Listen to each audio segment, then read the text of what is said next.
कलियुगाची लक्षणे ह्या अध्यायात असे म्हटले आहेत की जेव्हा कलियुगातील वाईट गुण असह्य पातळीपर्यंत वाढतील तेव्हा भगवान कल्की म्हणून अवतार घेतील आणि अधर्मात अडकलेल्यांचा नाश करतील.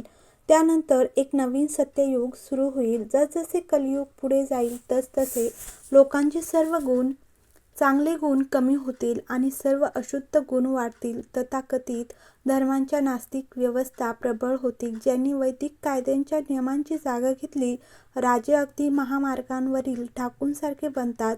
सामान्य लोक नीच व्यवसायांना समर्पित होतात आणि सर्व सामाजिक वर्ग अगदी शूद्रांसारखे बनतात. सर्व गायी शेळ्यांसारखे बनतात.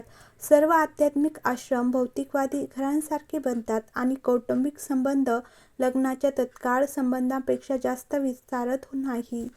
जेव्हा कलियुग जवळजवळ संपेल तेव्हा भगवान परमपुरुष अवतार घेतील. तो शंबल गावात श्रेष्ठ ब्राह्मण विष्णू यशाच्या घरी प्रगट होईल आणि कल्की नाव धारण करेल.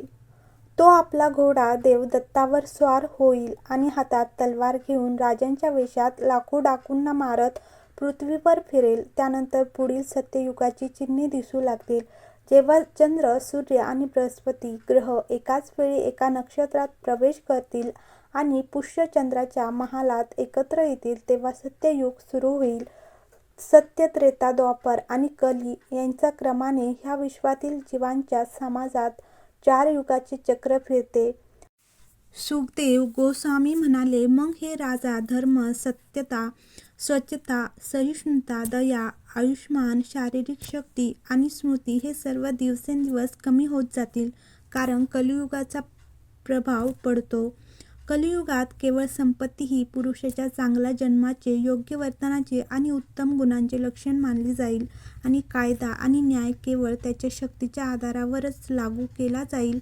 पुरुष आणि स्त्रिया केवळ वरवरच्या आकर्षणामुळे एकत्र राहतील आणि व्यवसायातील यश कपटावर अवलंबून असेल. स्त्रीत्व आणि पुरुषत्व हे लैंगिक क्षेत्रातील त्यांच्या कौशल्यानुसार ठरवले जाईल आणि पुरुषाला केवळ धागा घातल्याने ब्राह्मण म्हणून ओळखले जाईल. एखाद्या व्यक्तीची आध्यात्मिक स्थिती केवळ बाह्य चिन्हांवरून निश्चित केली जाईल आणि त्याच आधारावर लोक एका आध्यात्मिक क्रमातून दुसऱ्या क्रमात बदलतील. जर एखाद्या व्यक्तीने चांगले जीवन जगले नाही तर त्याच्या औचित्यावर गंभीरपणे प्रश्नचिन्ह उपस्थित केले जाईल आणि जो शब्दांची उधळपट्टी करण्यात खूप हुशार आहे त्याला विद्वान मानले जाईल. जर एखाद्या व्यक्तीकडे पैसा नसेल तर त्याला अपवित्र ठरले जाईल आणि ढोंगाला सद्गुणी म्हणून स्वीकारले जाईल.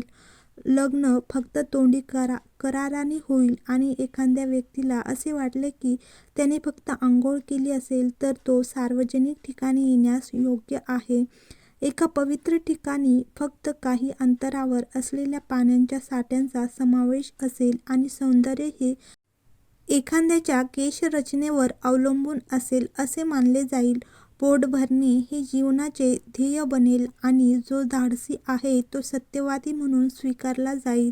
जो कुटुंब सांभाळू शकतो तो एक तज्ञ पुरुष मानला जाईल आणि धर्माची तत्त्वे केवळ प्रतिष्ठेसाठी पाळली जातील. पृथ्वी भ्रष्ट लोकसंख्येने भरली जात असताना सामाजिक वर्गांपैकी जो कोणी स्वतःला सर्वात बलवान असल्याचे दाखवेल तो राजकीय सत्ता मिळवेल. अशा लोभी आणि निर्दयी राज्यकर्त्यांकडून त्यांच्या पत्नी आणि मालमत्ता गमावून जे सामान्य चोरांपेक्षा चांगले वागणार नाहीत, नागरिक पर्वत आणि जंगलात पळून जातील. दुष्काळ आणि जास्त करांनी छळलेले लोक पाने, मुळे, मांस, जंगली मध, फळे, फुले आणि बिया खाण्यास सुरुवात करतील. दुष्काळामुळे ते पूर्णपणे उद्ध्वस्त होतील. नागरिकांना थंडी, वारा, उष्णता, पाऊस आणि बर्फाचा खूप त्रास होईल. त्यांना भांडणे, भूक, तहान, रोग आणि तीव्र चिंता याचा आणखी त्रास होईल. कलियुगातील मानवाच्या आयुष्याचा कमाल कालावधी 50 वर्ष होईल. तर कलियुग संपेपर्यंत सर्व प्राण्यांच्या शरीराचा आकार खूपच कमी होईल आणि वर्ण आश्रमाच्या अनुयायाने धार्मिक तत्त्वे नष्ट होतील. मानवी समाजात वेदांचा मार्ग पूर्णपणे विसरला जाईल आणि तथाकथित बहुतेक नास्तिक असेल, राजे बहुतेक चोर असतील, माणसांचे व्यवसाय चोरी, खोटे बोलणे आणि अनावश्यक हिंसाचार असतील आणि सर्व सामाजिक वर्ग शूद्रांच्या सर्वात खालच्या पातळीवर आणले जातील.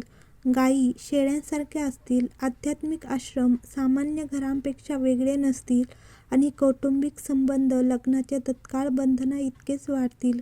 बहुतेक वनस्पती आणि औषधी वनस्पती लहान असतील आणि सर्व झाडे बुटुक शमीवृक्षासारखी दिसतील.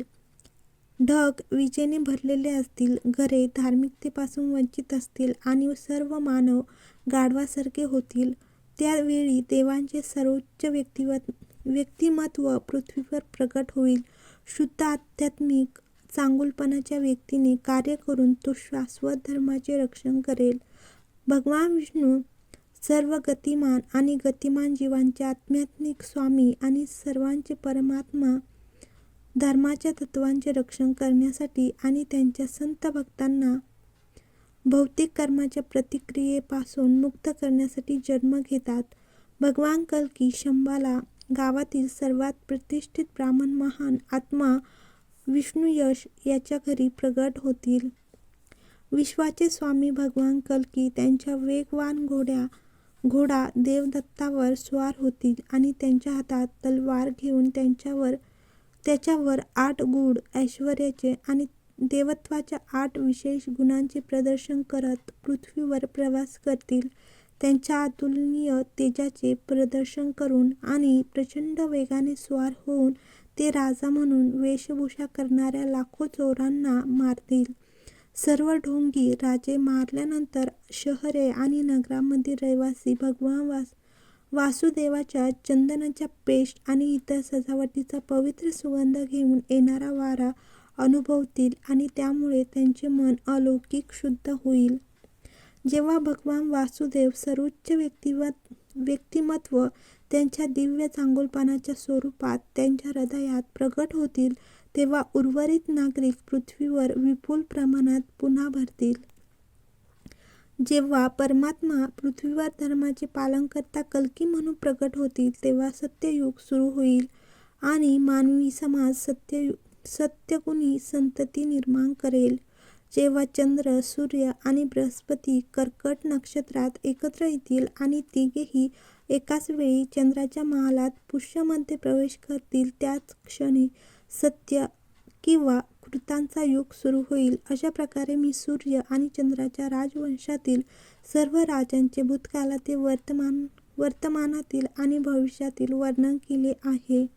तुमच्या जन्मापासून राजा नंदाच्या राज्याभिषेकापर्यंत 1150 वर्ष जातील.